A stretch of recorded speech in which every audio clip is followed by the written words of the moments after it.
Have you saved over $2 million, but feel like you're missing out on the retirement you've earned while you still have your health and energy?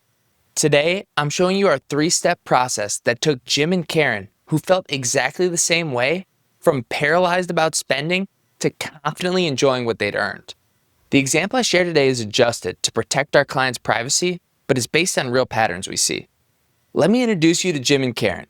Jim is 64, Karen is 63. Here's what they've built over time. Jim's 401k at Fidelity is their largest account, about $1.2 million. He also has a Roth IRA with $150,000, money that's already been taxed and can grow tax-free moving forward. Karen's 403b adds another $450,000, and her Roth IRA holds $100,000. Together, they have about $300,000 in a joint brokerage account. Easy to access, but taxable. In their home, it's fully paid off and valued around $650,000. In total, that's just under $2.9 million net worth, split across retirement accounts, joint savings, and a debt-free home. From the outside, it looked solid, but having a $2.9 million net worth and knowing how to use it are two different things. It was time for Jim and Karen to discover what they really wanted their money to do for them. You'll see here, Jim plans to retire at 65 and Karen at 64. That's the starting line. From there, the foundation of their plan is this: $7,000 per month in after-tax spending. It covers the basics, groceries, utilities, home maintenance, but also gives them breathing room for meals out and weekend plans. Beyond the monthly basics, we help them plan for the bigger pieces of retirement. First is travel. They've always wanted to see more of the country, maybe even go back to Europe.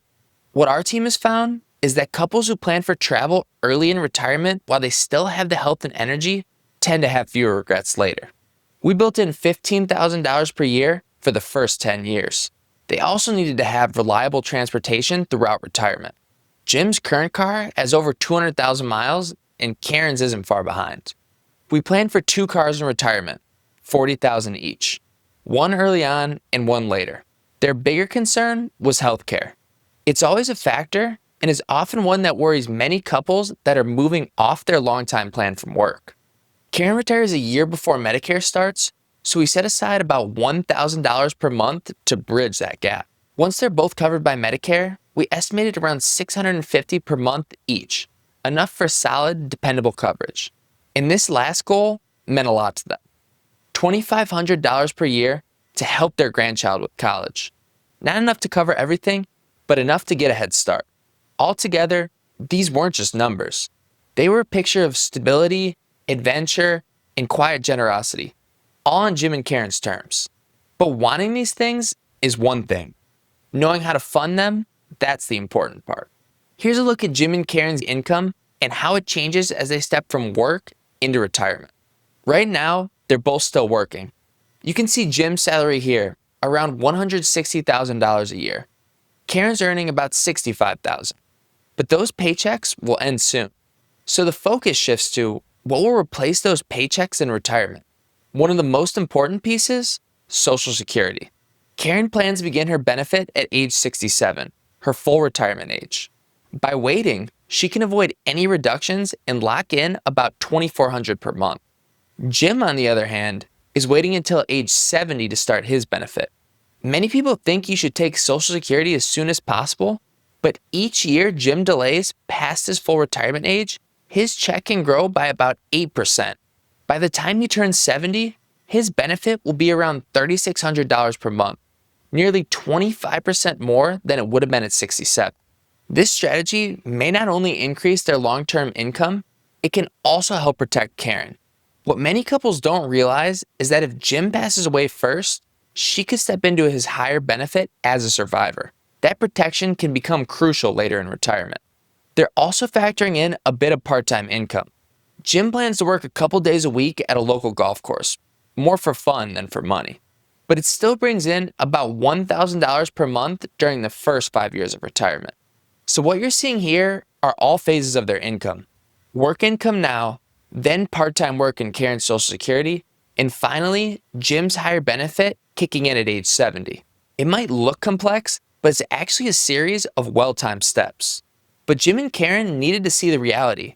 How would this actually play out year by year?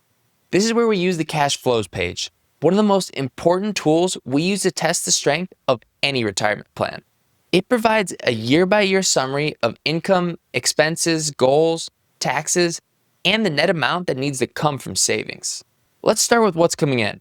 In their first year of retirement, 2026, Jim's part-time work brings in about $12,000. There's no Social Security yet and no portfolio withdrawals, but that starts to change as the plan unfolds. In 2028, when Karen turns 67 and begins her Social Security, estimated around $2,400 per month, that's about $28,000 per year, which helps reduce how much they need from savings.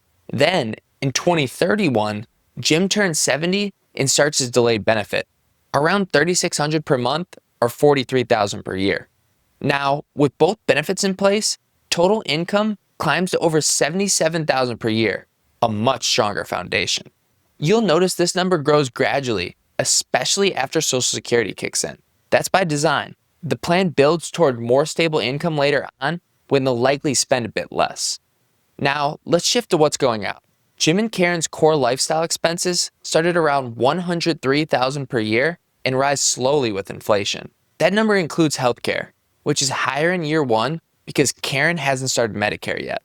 Once she transitions, healthcare costs drop slightly, giving them more breathing room in the budget. Then, there are the fun parts, their goals. In 2028, they plan to replace a vehicle, around a $40,000 expense. Another car purchase happens in 2036. They also have built in $15,000 per year for travel, especially in the first decade, and $2,500 per year to help their grandchild with college. Now, let's talk taxes. In the early years, tax payments stay relatively low, around $5,000 to $6,000 annually, because we're pulling from non-qualified accounts and using smart timing. But as income rises and more withdrawals are needed, the tax bite grows. You'll see that clearly by 2036, when taxes top $23,000 in a single year. So where does this leave us? Each row ends with a number called net flows, the amount that needs to be pulled from their investment portfolio. In year one, it's about negative $114,000, meaning their savings must cover the full gap. But look at how that changes. By the time both Social Security benefits are turned on, their portfolio withdrawals drop by nearly half. That's the power of planning ahead and sequencing income in the right order. So while the first few years create pressure on the portfolio, that pressure eases once the income puzzle starts to come together. What our team has seen with hundreds of couples is that this pattern, higher portfolio withdrawals before both Social Security benefits kick in, is very common when couples retire before age 67. But here's what really mattered. Was this sustainable? Now that we've mapped out what Jim and Karen will spend and how much will come from guaranteed income, we can calculate what needs to come from their savings. And here's where we find out if those numbers actually work. In their first full year of retirement, they'll withdraw about $114,000 from their portfolio. With just over $2.2 million saved, that works to a withdrawal rate of around 4.7%. We often like to see plans stay in the 4 to 5% range, especially early in retirement. It can give them room to enjoy life without putting too much pressure on their savings. But here's where the plan gets even stronger. In 2029, Karen's Social Security begins. That can bring their withdrawals down. Then in 2031, Jim starts his benefit, and the need to pull from savings drops again. Eventually, their withdrawals are closer to $60,000 per year, which is just 2% of their portfolio at the time. Now think about it like this. We're projecting an average growth rate of 6.5% on their investments. If they're only withdrawing around 2%, that means their portfolio is growing much faster than it's being used. So when we look at a projection of their invested assets over time, we see their portfolio actually growing, reaching a value of over $6 million by the end of the plan. That's not just sustainable, it's a position of strength. But there's one important catch. That projection assumes a smooth 6.5% return every year. No big drops, no volatility, no surprises. And as we all know, that's not how real life works. So we put their plan to the ultimate test. Instead of modeling one clean return path, a Monte Carlo analysis runs 1,000 different simulations, some with early losses, others with strong markets, and everything in between. It asks one key question. Across all those scenarios, how often does the plan still work? The numbers look good on paper, but Jim and Karen needed to know, what happens when life doesn't go according to plan? So we ran their current plan, just as it stands, through 1,000 different market simulations. Some with crashes early in retirement, others with strong markets, and everything in between. The result? A 100% probability of success. That means in every scenario, good markets, bad timing, and everything in between, they didn't run out of money. And with an ending portfolio still projected at over $6.5 million, the question wasn't, can we retire anymore? It was, what else is possible now that we know we're okay? So we started with something small but meaningful.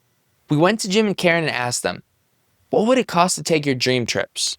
Jim had always talked about taking a trip to St. Andrews, and Karen wanted to spend some time exploring the Pacific Northwest. Jim and Karen had budgeted $15,000 per year for travel. So we asked them, what if we doubled it to $30,000 per year for the first 10 years? What if you leaned into these early years while your health is good and energy is high? We made the change and ran the test again. The result? The plan succeeded in 1,000 out of 1,000 scenarios. Not even a dent in the plan. That moment shifted something. Jim and Karen started to see the opportunities they had to enjoy their dream retirement. And this didn't come from an extra $100,000 in portfolio growth. It came from the clarity of seeing how the numbers aligned with the vision for their future. Even after adding in extra travel, we didn't stop there. Our next question for Jim and Karen was, what if you increased your monthly lifestyle from $7,000 to $10,000? What would that actually unlock in your day-to-day? They didn't talk about buying more stuff. They talked about living more freely. Jim said, I spend more weekends golfing with friends, not just once a month. Karen said, I wouldn't think twice about flying to Florida to spend time with family in the winter. It wasn't about extravagance, it was about ease and having the room to say yes. With that change, and travel still at $30,000, the plan scored a 91% probability of success. Still strong, still flexible.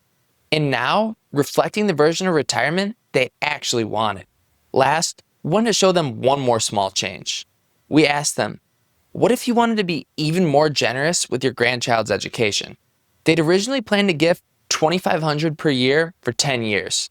We modeled a doubling to $5,000 per year, or $50,000 total.